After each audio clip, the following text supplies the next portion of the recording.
todos! Hello everyone, I hope you all are doing well.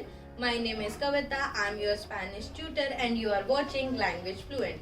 So, today we are going to learn about one of the easiest thing in Spanish language. Yes, we are going to learn about countries and their nationalities. Okay, sobre los países. Los países means countries and las nacionalidades. Las nacionalidades means nationalities in Spanish language. Okay, so I have already written some major cities, some major countries and their nationalities. Okay, so one by one we are going to read them and we will see how to pronounce them exactly. Okay, so let's start. The first one is Mexico. Mexico. Mexico means Mexico. Mexicano. Mexicana. Mexicano. Mexicana. Next is Argentina.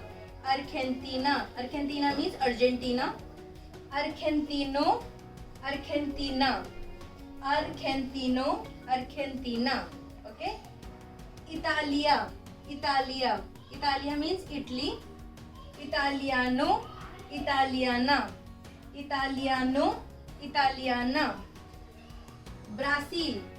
Brazil. Brazil means Brazil. Brasileño. Brasileña. Brasileño. Brasileña. Suiza. Suiza. Suiza means Switzerland. Suizo. Suiza. Suizo. Suiza. Inglaterra. Inglaterra means England. Inglés. Inglesa. Inglés. Inglesa. Francia. Francia. Francia means France. Francés. Francesa. Francés. Francesa. España.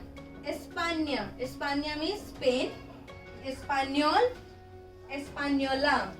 Español. Española. The next one is Alemania. Alemania. Alemania means Germany. Aleman. Alemana. Aleman. Alemana. And the last one is Estados Unidos. Estados Unidos means US. Okay. And estadounidense. Estadounidense. Estadounidense.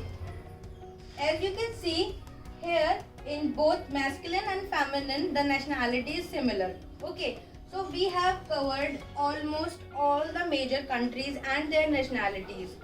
But now I am going to tell you 3 rules. So the first rule is, if any nationality, any masculine nationality is ending with O, then you have to replace O with A. Okay, so it is one of the easiest rule. So as you can see, I have replaced all the O with A in feminine. Okay, so this is rule number 1. Now the rule number 2 is, if any masculine nationality is ending with consonants like S, L, N, then we have to add extra A at the end of feminine nationality. Okay, and the last rule is, if any nationality is ending with E, then it will remain the same in both the genders. Okay, so there is one more thing that you have to remember, that the nacionalidades means the nationalities in Spanish are adjectives.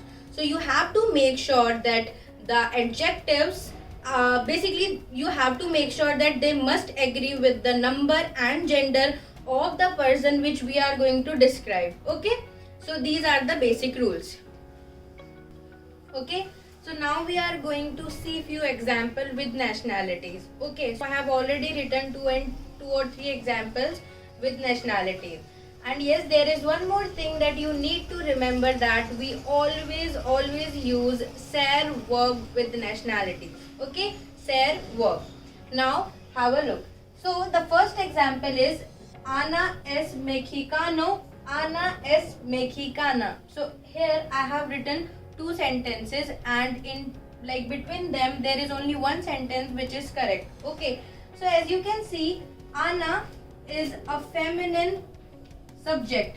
Okay, so with Ana we can't use Mexicano because it is a masculine nationality. So which means this one is not correct. Ana es mexicana, this sentence is correct.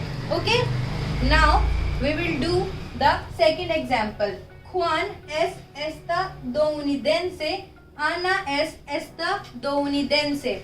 So here I have written the same nationality. So basically, so yes, as you can see, Juan is masculine subject and Ana is feminine subject, but the nationalities are similar because here we are following the rule number 3, which means nationality. If nationality ends with E, then it will remain the same for both, for masculine and feminine. Okay, so we are done with our today's session. I hope you all guys enjoyed today's class. For more such content, please click on the bell icon on your YouTube app to never miss out on any update, and also like, share and subscribe to our channel. If you want to know more about our institute, please call on the given number on your screen. And yes, see you in the next class. Adios.